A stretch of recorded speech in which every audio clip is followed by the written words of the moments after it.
এই কেন্দ্রের এমপি ঈশা খান চৌধুরী আমাদের দলের না, আমরা আসন রক্ষা করে লড়াই করেছিলাম লোকসভায়।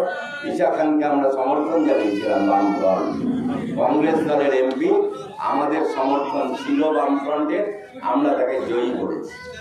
ঈশা খান চৌধুরী আসছেন, তাকে পুলিশ ঢুকতে দিচ্ছে না। তিনি টাইম নিয়ে আসছেন, আগাম কথা বলে আসছেন, দায়িত্ব নিয়ে বলছি। ওনার সাথে আমাদের দেখা হলো, কথা হলো যে বেলা 3টের সময় পুলিশ ওনাকে টাইম দিয়েছিল, ওনাকে ঢুকতে দিল না। আর ভেতরে উত্তর মালদার কংগ্রেসের এমপি, তিনি 6 ঘন্টা ধরে বসে আছেন, এখনো বসে আছেন কিনা জানি না। গলায় গেরুয়া উত্তরীয় লাগিয়ে ভিতরে RSS এর মিটিং হচ্ছে, কপালে সিঁদুরের টিপ লাগিয়ে ভিতরে ঢুকে RSS এর মিটিং হচ্ছে। দলে দলে বিজেপির কর্মীরা ঢুকছে, আর বৈষ্ণবনগর থানার পুলিশ দাঁড়িয়ে দাঁড়িয়ে দেখছে, মমতা ব্যানার্জির পুলিশ দাঁড়িয়ে দাঁড়িয়ে দেখছে। আসল বোঝাপড়াটা বুঝতে হবে মানুষের, যে বিজেপি এবং তৃণমূলের মধ্যে ভিতর ভিতর বোঝাপড়াটা চলছে। কিসের বোঝাপড়া? বিজেপি জানে যে তৃণমূল কংগ্রেস ক্ষমতায় থাকলে বিজেপির পশ্চিম বাংলায় বাড়ন্ত হবে, বিজেপি বাড়বে পশ্চিম বাংলায় তৃণমূল ক্ষমতায় থাকলে। বামফ্রন্ট ক্ষমতায় থাকলে বিজেপি বাড়বে না। RSS এর যে শাখা, সেই শাখা জ্যোতি বসুর আমলে, বুদ্ধদেব ভট্টাচার্যের আমলে বাংলায় শুকিয়ে গেছিল, পশ্চিম বাংলায় ফিনিশ হয়ে গেছিল, শেষ RSS এর শাখা।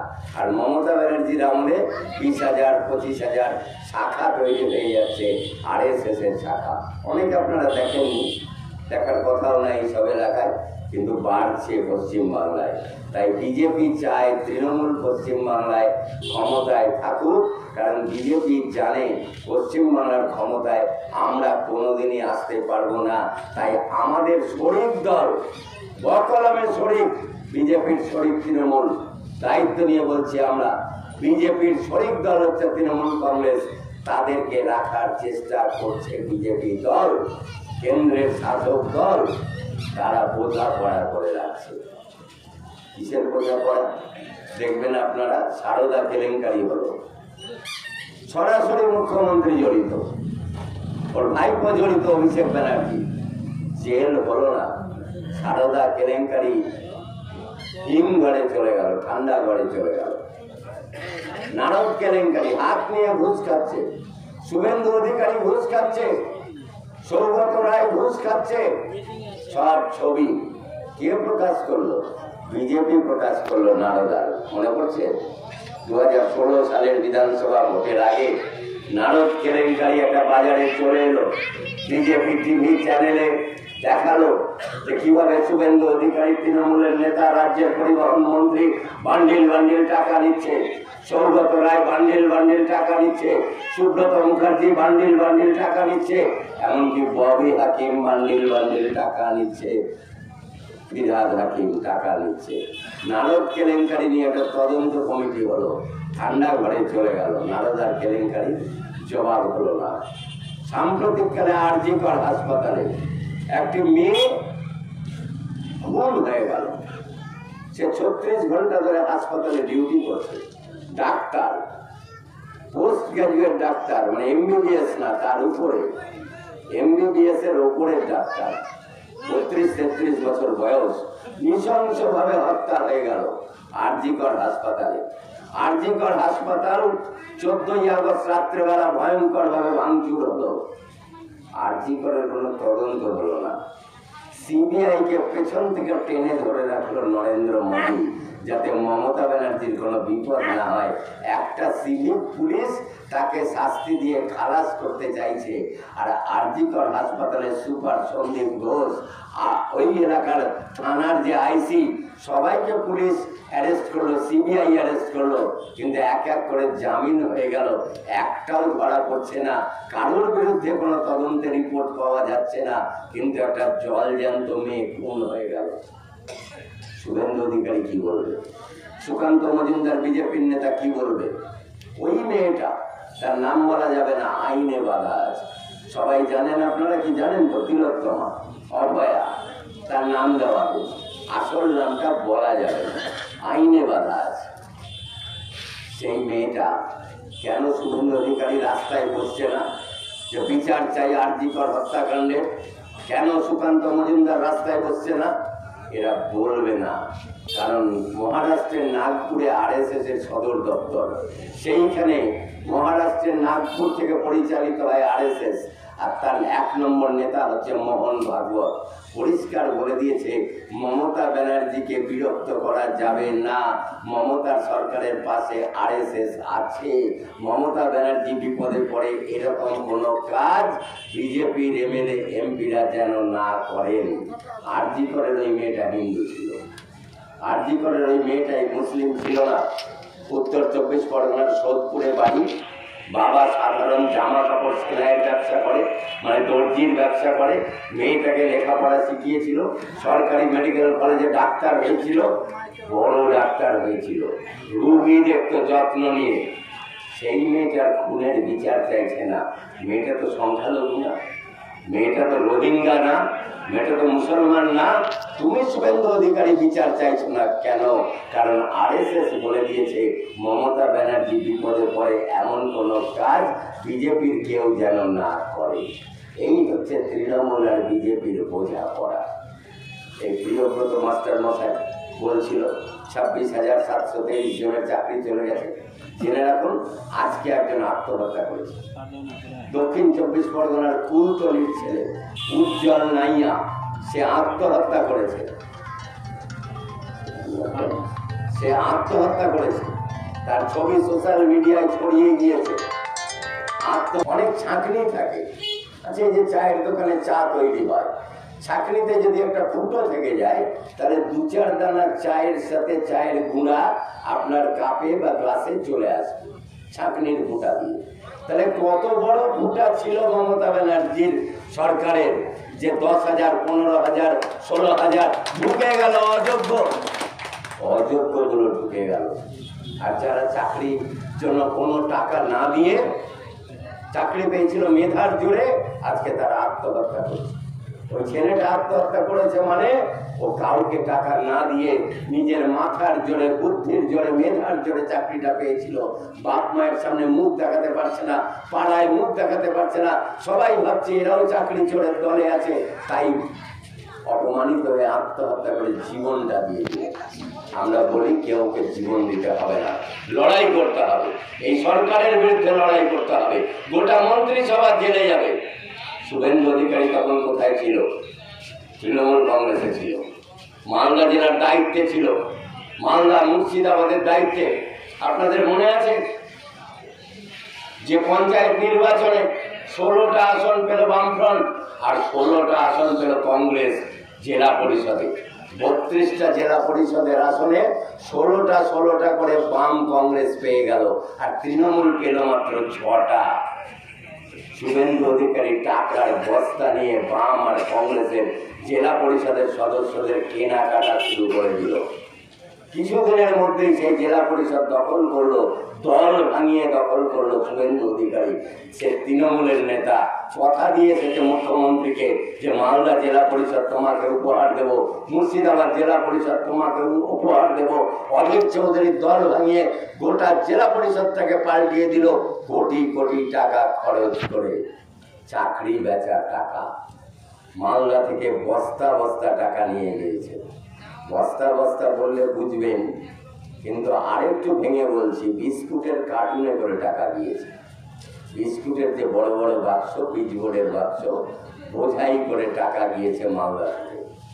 মালদা থেকে টাকা গিয়েছে বাক্স বাক্স টাকা। সরকারি চাকরি, মাস্টারের চাকরি বেচার টাকা। প্রতিটা এলাকায় দালাল তৈরি করেছিল যারা এই টাকা তুলেছিল। নাম খুঁজে পাবেন, বৈষ্ণবনগরের দালালটা কে ছিল, বামনগোলার দালালটা কে ছিল, রতুয়ার দালাল, চাচলের দালাল, হরিশ্চন্দ্রপুরের দালাল, কারা টাকা তুলেছে সব নাম পাওয়া যাচ্ছে। কান পাতলে পাবেন, কান পাতলেই পাবেন। তাহলে এত 15,000, 16,000, 20,000 অযোগ্য ঢুকে গেল। কি করে ঢুকলো তোমার চাকরির মধ্যে? এত পরীক্ষা নিরীক্ষা? আসলে তার না। মন্ত্রীরা যদি চোর হয়, মুখ্যমন্ত্রী যদি চোর হয়, এমপিরা যদি চোর হয়, তাহলে এটাই হয় সেই রাজ্যের ভবিষ্যৎ। পার্থ চ্যাটার্জি জেলে আছে, বাড়ির থেকে টাকা পাওয়া যাচ্ছে, বান্ধবীর বাড়ির থেকে। পার্থ চ্যাটার্জির বয়স কিন্তু 72 বছর, মানে আমাদের চেয়েও অনেকটা বড়, 72 বছর। সেই 72 বছরের বুড়ো পার্থ চ্যাটার্জি তৃণমূলের মহাসচিব, বিরাট বড় নেতা। তার বান্ধবী অর্পিতা চ্যাটার্জি, তার বাড়িতে খাটের তলা থেকে প্রায় 60 কোটি টাকা পাওয়া যাচ্ছে। 60 কোটি, কেজি কেজি গয়না পাওয়া যাচ্ছে। গোটা শিক্ষা দপ্তরটা জেলে চলে গিয়েছে। এসএসসির চেয়ারম্যান, এসএসসির উপদেষ্টা, এসএসসির পরীক্ষা, সমস্ত এসএসসির যারা মালিক আর পার্থ চ্যাটার্জি শিক্ষামন্ত্রী, সবটা জেলে ঢুকে বসে আছে। লজ্জা নেই তবুও তৃণমূল কংগ্রেসের যে 26,000 ছেলেমেয়ের সাথে যে বেইমানিটা করছি, যারা মেধার জোরে চাকরি পেয়েছিল তারা আজকে পথে বসেছে। কেউ বিয়ে করেছে, কেউ একটা বাড়ির জায়গা কিনেছে ব্যাংকের টাকা ধার করে। কিভাবে ব্যাংকের টাকা শোধ করবে, কিভাবে ব্যাংকের কিস্তি দেবে, কিভাবে সংসার চালাবে, কিভাবে বউ ছেলে মেয়েকে খেতে দেবে? কারণ এই 6-7 বছর চাকরির জীবনে সে অনেক কিছু জীবনটাকে গুছিয়ে নেওয়ার চেষ্টা করেছে। আর আজকে সেখান থেকে দৃষ্টিটাকে ঘুরিয়ে দেওয়ার জন্য মালদা, মুর্শিদাবাদে এগুলো ঘটনা ঘটানো হচ্ছে, দৃষ্টি ঘোরানোর জন্য। আর বিজেপি, আরএসএস আর তৃণমূল কংগ্রেস যৌথভাবে পরিকল্পনা করে এই ঘটনাগুলো ঘটাচ্ছে। যদি কেউ মনে করেন বিজেপিকে ঠেকাতে গেলে তৃণমূলকে ভোট দিতে হবে, তৃণমূলকে ঠেকাতে গেলে বিজেপিকে ভোট দিতে হবে, কোথাও কোথাও কেউ কেউ মনে করে যে বিজেপিকে ঠেকাতে গেলে তৃণমূলকে ভোট দিতে হবে, সবচেয়ে বড় ভুল এটা, সবচেয়ে বড় ভুল। আপনি কোন বিজেপি ঠেকাতে বলবেন? মমতা ব্যানার্জি বলেছে আরএসএস দেশের জন্য সবচেয়ে দেশপ্রেমিক কাজ করেছে। কোনোদিনও দেশপ্রেমিক কাজ আরএসএস করেনি, স্বাধীনতা সংগ্রামে অংশগ্রহণ করেনি আরএসএস। সেই আরএসএস কে বলে দেশপ্রেমিক। আর আরএসএস কি বলে? মমতা ব্যানার্জি সাক্ষাৎ দেবী দুর্গা। তাহলে বোঝা পড়াটা বুঝছেন তো? আরএসএস এর দুর্গা বাংলার মুখ্যমন্ত্রী, আর সেই দুর্গা মুখ্যমন্ত্রী বলছেন আরএসএস এর মতন দেশপ্রেমিক দেখিনি। লন্ডনে গিয়ে অক্সফোর্ড বিশ্ববিদ্যালয়ে ডাকেনি ওনাকে, তবু উনি ওখানে চলে গেলেন।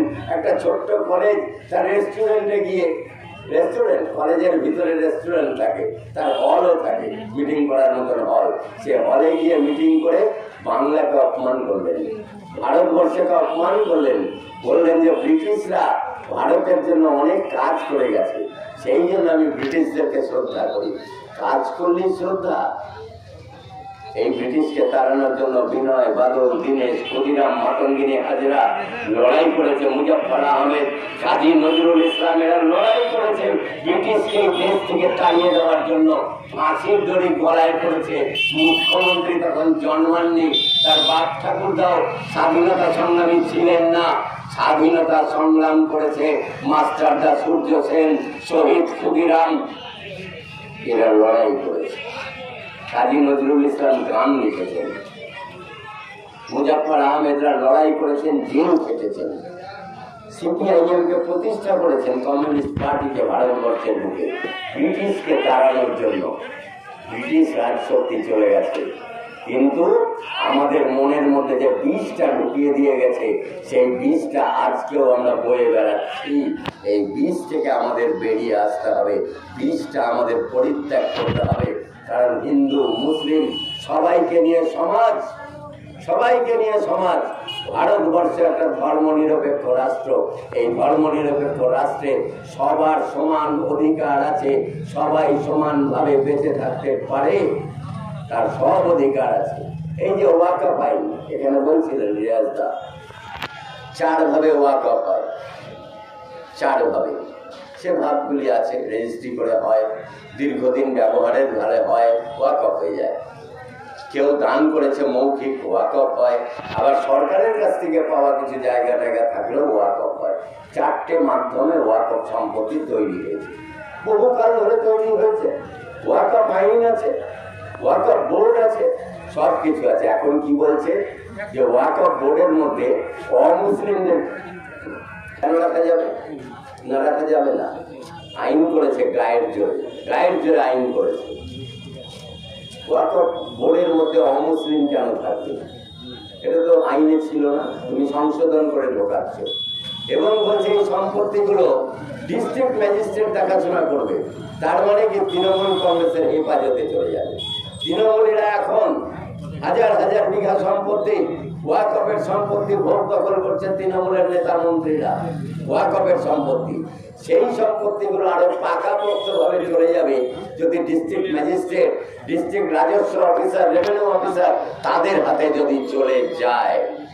লোকসভায় যখন ওয়াকফ বিল পেশ হলো, মমতা ব্যানার্জির দলের 3 জন এমপি উপস্থিত ছিলেন না। শতাব্দী রায়, দেব, সিনেমার দেব আর জগদীশ চন্দ্র বসুনিয়া, 2 জন রাজ্যসভার এমপি ভোট দিতে ভুল করলেন। সিনিয়র এমপি, বয়স্ক এমপি, বারবারের এমপি, তারা ভোট দিতে জানেন না, ইচ্ছাকৃত ভোট ভুল করলেন। আর 3টে বিজেপি তৃণমূলের এমপি, শতাব্দী রায়, জগদীশ বসুনিয়া আর দেব, চলচ্চিত্র অভিনেতা, ভোট দিলেন না। কেন ভোট দিলেন না? কেন থাকলেন না? মামলা কেন করছেন না সুপ্রিম কোর্টে? এবার শুনে রাখুন যে তামিলনাড়ুর মুখ্যমন্ত্রী এম.কে. স্টালিন, আমাদের পার্টি কংগ্রেস হলো তামিলনাড়ুতে, সেই পার্টি কংগ্রেস মানে পার্টির সর্বোচ্চ সম্মেলন, মহাসম্মেলন হলো মাদুরাইতে, তামিলনাড়ুর মাদুরাই। লালে লাল হয়ে আছে মাদুরাই। মুখ্যমন্ত্রী এম.কে. স্টালিন আমাদের সমাবেশে এসেছিলেন। তামিলনাড়ুর মুখ্যমন্ত্রী ডিএমকে দলে, তিনি সুপ্রিম কোর্টে কেস করেছেন। কত পার্সেন্ট মুসলিম আছে তামিলনাড়ুতে? পশ্চিমবঙ্গের মতন না, অনেক কম। কিন্তু তামিলনাড়ুর মুখ্যমন্ত্রী সুপ্রিম কোর্টে ওয়াকফ আইনের বিরুদ্ধে মামলা করতে পারে, আর পশ্চিম বাংলার মুখ্যমন্ত্রী মমতা ব্যানার্জি পারেন না। ওখানে 6-7% মুসলিম বাস করে, এখানে তার চাইতে অনেক গুণ বেশি মুসলিম বাস করে, এখানে অনেক গুণ বেশি ওয়াকফ সম্পত্তি তামিলনাড়ুর চাইতে। পশ্চিম বাংলা, অন্ধ্রপ্রদেশ, উত্তরপ্রদেশ এগুলোতে ওয়াকফ সম্পত্তি বেশি আছে। মুখ্যমন্ত্রী মামলা করছেন না। আইনে যেতে হবে তো, ওটাতে তো রাষ্ট্রপতি সাইন হয়েছে, আইন হয়ে গেছে। রাস্তায় চিৎকার করলে তো হবে না, আপনাকে আইনের পথে লড়াই করতে হবে, সুপ্রিম কোর্টে মামলা করতে হবে। মমতা ব্যানার্জি সেই রাস্তায় হাঁটছেন না, নিজের এমপিদের অনুপস্থিত করে রাখছেন। তার মানে জলে নামবো, জল ছেটাবো, কিন্তু জল তো ছোবো না। মানে উনি জলে নামছেন, জল ছিটাচ্ছেন, কিন্তু জল ছুটছেন না, চুল হয়ে যাবো না। এই হচ্ছে একটা গান, জলে নামবো, জল ছেটাবো, কিন্তু চুল হয়ে যাবো না। উনি বিজেপির সাথে ঘর করবেন, ঘর করেননি। অটল বিহারী বাজপেয়ী মন্ত্রিসভায় রেলমন্ত্রী ছিলেন, বিজেপির সাথে একাধিকবার ঘর করেছেন। বাড়িতে অটল বিহারীকে ডেকে এনে মালপোয়া খাইয়েছেন। রেলমন্ত্রী ছিলেন, কয়লা মন্ত্রী ছিলেন, সবটা বিজেপির সাথে ছিলেন। আর একটা ব্রিটিশ সংবাদ মাধ্যমকে বিবৃতি দিয়েছিলেন যে বিজেপি আমার সহযোগী শক্তি। ইংরেজিতে বলেছিলেন যে বিজেপি আমার সহযোগী শক্তি। আর আজকে মমতা ব্যানার্জি সাজছে বিজেপি বিরোধী। এই পার্লারপুর স্কুলে প্রমাণ হয়ে যাচ্ছে যে উত্তর বাংলার এমপি 6 ঘন্টা থাকতে পারে, আর দক্ষিণ বাংলার এমপি শামশেরগঞ্জ, ফারাক্কা, এগুলো মামলা দক্ষিণের মধ্যে আছে, 2টো বিধানসভা, সেখানকার মানুষ এখানে এসেছে। তার সাথে এমপি সাহেবকে দেখা করতে দেওয়া যাবে না, মমতা ব্যানার্জির প্রশাসন দেখা করতে দেবে না। এই হচ্ছে গিয়ে বিজেপি আর তৃণমূলের বোঝাপড়া। কেউ যদি ভাবেন বিজেপির থেকে বাঁচতে গেলে তৃণমূলে ভোট দিতে হবে, তৃণমূল থেকে বাঁচতে গেলে বিজেপিকে ভোট দিতে হবে, তাহলে তিনি সবচেয়ে বড় ভুল করছেন। যে ভুলটা আমরা কমিউনিস্ট পার্টির লোক হিসাবে, কমিউনিস্ট পার্টির কর্মী হিসাবে বারবার সমস্ত জনসভায় সব জায়গাতে বলে দিই যে এই ভুলটা করবেন না। বিজেপি কোথাও চাকরির কথা বলে না, জয় শ্রীরাম স্লোগান দিচ্ছে, আর 50 টাকা আপনার গ্যাসের দামটা বাড়িয়ে দিয়েছে না। 50 টাকা করে গ্যাসের দাম বেড়েছে, পেট্রোল ডিজেলের দাম লিটারে 1 টাকা করে বেড়েছে। বেড়েছে তো নাকি? লিটারে 1 টাকা করে বেড়েছে, তো বাড়াচ্ছে বিজেপির সরকার। তৃণমূল প্রতিবাদ করছে? তৃণমূল প্রতিবাদ করছে না। ওরা শুধু হিন্দু বোঝাবে, কিন্তু মানুষের পেটের খাবারের কথা বলবে না, কর্মসংস্থানের কথা বলবে না, কাজের কথা বলবে না, মূল্য বৃদ্ধির কথা বলবে না, কোনো কথা বলবে না, শিক্ষার কথা বলবে না, চিকিৎসার কথা বলবে না। বিজেপি কোনো কথা বলবে না, শুধু হিন্দু বোঝাবে। আর তৃণমূল কংগ্রেস রাজ্যের দল, তারা ঘোলা জলে মাছ ধরার জন্য যেন তেন প্রকারেণ কয়েক হাজার কোটি টাকা চাকরি বিক্রি করে তুলে নিয়েছে। সেই টাকাকে বাঁচানো আর জেল যাত্রার হাত থেকে রক্ষা পাওয়ার জন্য বিজেপির সাথে বন্ধু বন্ধুতালি করে চলবে মমতা ব্যানার্জি। বিজেপির সাথে বন্ধুতালি যদি তৃণমূল বাদ দেয়, তাহলে মমতা ব্যানার্জি অভিষেক ব্যানার্জি জেলে চলে যাবে। মমতা ব্যানার্জি অভিষেক ব্যানার্জি জেলে চলে যাবে। সিবিআই ইডির হাত থেকে বাঁচার জন্য তারা বিজেপির সাথে বন্ধুতালি করে চলছে। যেমন শুভেন্দু অধিকারী বড় তৃণমূল ছিল, বড় বিজেপি হয়েছে, তিলক কেটে এখন সনাতনী হিন্দু সেজে নৃত্য করছে খোল বাজিয়ে। আর আমরা বলছি যে আমরা হিন্দু না, মুসলিম না, আমরা সমস্ত অংশের মানুষের জন্য লড়াই করি, বেকার যুবদের জন্য লড়াই করি। তার জন্য ব্রিগেড সমাবেশ, সবাই 20 এপ্রিল আসুন। এই কথা বলে সবাইকে ধন্যবাদ, অভিনন্দন জানিয়ে আমার কথা শেষ করছি। ইনকলাব জিন্দাবাদ।